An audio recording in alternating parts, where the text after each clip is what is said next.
데이터 분석은 예방이라는 이름 하에 비슷한 사람들끼리 동일 집단으로 묶거나 개개인을 집단에 따라 특징 짓기도 합니다.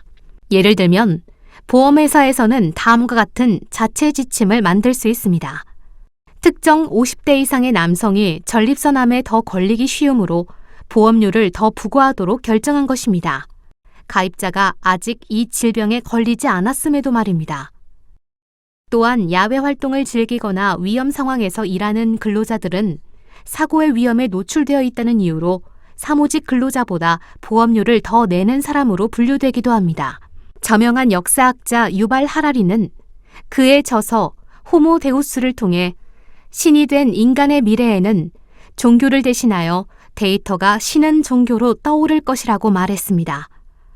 다가올 빅데이터 시대의 인간은 갈수록 빅데이터의 결정에 의존하게 될 가능성이 크다는 것입니다.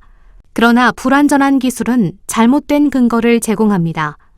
앞으로 빅데이터는 엄청난 양의 정보와 데이터를 바탕으로 분석과 예측 결과를 쏟아낼 것입니다.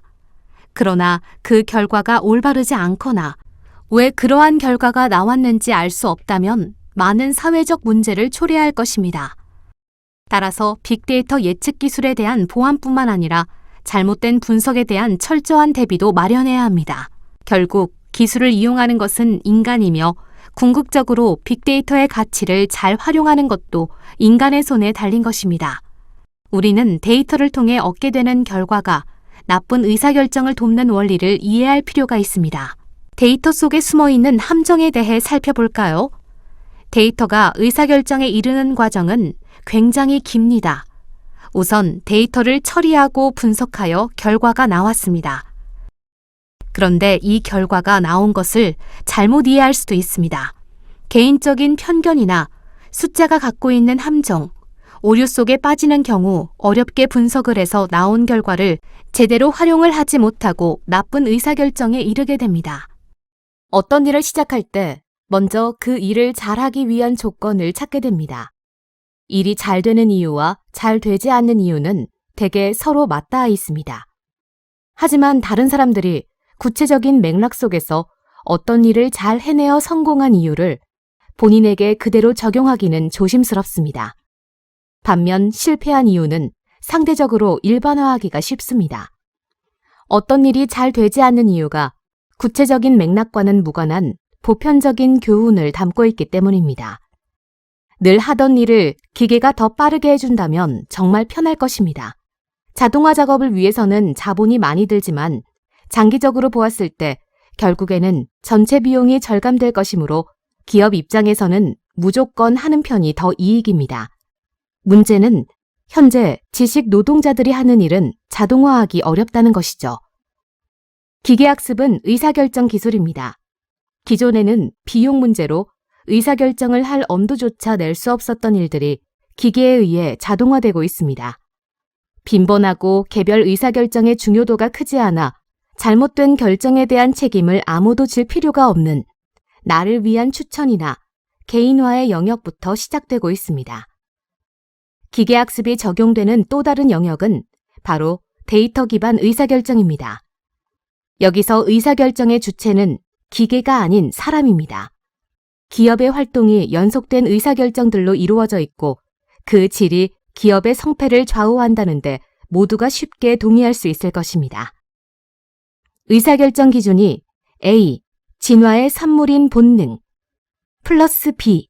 개인의 구체적 경험과 학습의 총체인 인식 능력에 있었다면 여기에 C. 데이터를 더하여 더 좋은 의사결정을 내리자는 주장에 누가 반박할 수 있을까요? 그런데 기업의 모두가 본인의 역할에서 더 좋은 의사결정을 내린다면 회사는 무조건 더 잘 될 텐데 데이터 기반 의사결정이 잘 되지 않는 이유는 무엇일까요? 첫째, 쓸만한 데이터가 없습니다. 쓸만한 데이터가 없다는 말은 사실 그 비즈니스가 데이터에 대한 의존도가 크지 않은 혹은 가만히 두어도 알아서 굴러가는 비즈니스라는 말입니다. 데이터 없이 두루뭉실한 이야기를 팔며 살 수 있다는 것입니다. 전략적이라는 말은 현상의 뒤에 숨은 질서를 파악하여 미래의 불확실성을 줄이는 행위를 포함합니다. 데이터가 없다면 전략적인 제스처를 취할 수는 있어도 전략적인 행동을 하기는 어렵습니다. 전략적이기 위해서는 데이터를 통해 비즈니스 속에 담긴 질서를 파악하여 하는 일에 대한 인식의 깊이와 정확도를 높여야 합니다. 해당 과정을 통해 쓸만한 데이터가 무엇인지도 자연스럽게 알게 됩니다. 데이터 기반 의사결정이 잘 안 되는 두 번째 이유, 분석 결과가 의미 없습니다. 의미 없다라는 말은 덧없다, 부질없다와 같은 표현이기보다 쓸모, 유용성, 완결성 등의 부족함에 대한 실용성에 대한 의견일 것입니다. 혹은 우리나라에서 그게 되겠어? 와 같은 회의적인 입장을 고수하여 확률적 판단을 요구하는 데이터 분석 학문의 본질에 대한 조롱의 뜻일 것입니다. 데이터를 보태는 것 자체에 거부감을 느끼는 사람들의 태도는 그 사람들이 변해야 하죠.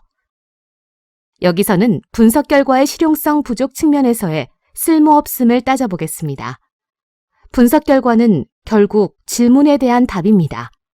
질문이란 분석 주제를 의미하는데요. 좋은 질문을 하면 답을 찾아가는 과정에서 문제 영역에 대한 인식 수준이 부쩍 성장할 수 있지만 뻔하거나 좋지 못한 질문은 정답을 찾아도 결국 제자리에서 나아가지 못하게 되죠. 모든 기업에게는 고객이 있으며 고객이 그 기업을 선택한 이유가 존재할 것입니다. 그 이유를 발견하고 키워나가는 일에 모두가 참여해야 합니다. 좋은 질문이란 질문의 끝이 고객을 향하고 있어야 합니다. 답을 데이터에서 찾는 일은 그 과정을 통해 고객과 자신이 하는 일에 대해 더 깊고 정확히 알게 되고 나의 무지의 장막이 드러난다는 점 자체로 의미가 있는 일입니다. 데이터 기반 의사결정이 잘 안 되는 세 번째 이유, 바쁘고 어려움입니다. 사실 바쁘고 어렵다는 이유로 업무를 잘 못하고 있다면 해당 업무는 중요한 일이 아닐 가능성이 큽니다. 데이터 분석 전담 조직이 아닌 타 부서의 경우 다른 일을 하느라 데이터를 분석하는 업무가 우선이기 쉽지 않습니다. 해결책은 데이터 분석을 공식 업무로 하는 일부 직원을 두거나 더 제대로 하고 싶다면 분석 전담팀을 꾸리는 것입니다.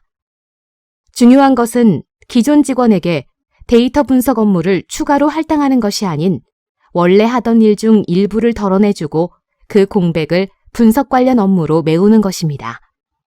그럼 쓸모 있는 분석 결과를 얻으려면 어떻게 해야 할까요? 먼저 타겟팅은 특정 행동이나 특성을 보이는 사람이 밀집한 집단을 찾는 일입니다. 옵티마이제이션, 최적화는 목표 변수인 Y의 원인인 X를 찾아 Y를 개선하는 일입니다. 다음 표를 살펴보면 타 집단과 비교해 일본에서 근무 중인 인사팀 사람들의 퇴사율이 월등히 높은 것을 알 수 있습니다. 이때 타겟팅이 분석 목표인 경우 왜 퇴사했는지보다 중요한 것은 특정 행동을 보였거나 특성을 가지고 있는 사람이 밀집한 집단을 찾는 것입니다. 옵티마이제이션 할 경우 이때는 X와 Y 사이의 인과성이 필요합니다. X인 회의 시간과 Y인 퇴사율 간의 패턴이 발견된 경우 회의 시간을 조정해 퇴사율을 개선할 수 있습니다. 좋은 의사결정을 위해 데이터 분석을 하는 경우 분석의 궁극적 목표는 비즈니스 문제 해결이라고 했습니다. 데이터 기반 의사결정은 데이터 기반 문제 해결의 수단이자 방법일 뿐 그 자체가 목표는 아닙니다. 분석이 필요한 Y를 찾기 힘든 경우는 드문 편입니다. X를 조합하여 타겟팅 대상을 찾는 일도 어렵지는 않습니다. 하지만 이미 가지고 있는 데이터에서 Y에 대한 원인이자 조정이 가능한 X를 찾는 것은 매우 어려운 일입니다. 특정 분석의 목표가 개입 가능한 원인 변수를 찾는 것이라면 분석하기 전 확보한 데이터 안에 그런 변수가 있는지 먼저 확인해야 합니다. 만약 없을 경우 설문이나 실험을 통해 채워 나오면 됩니다.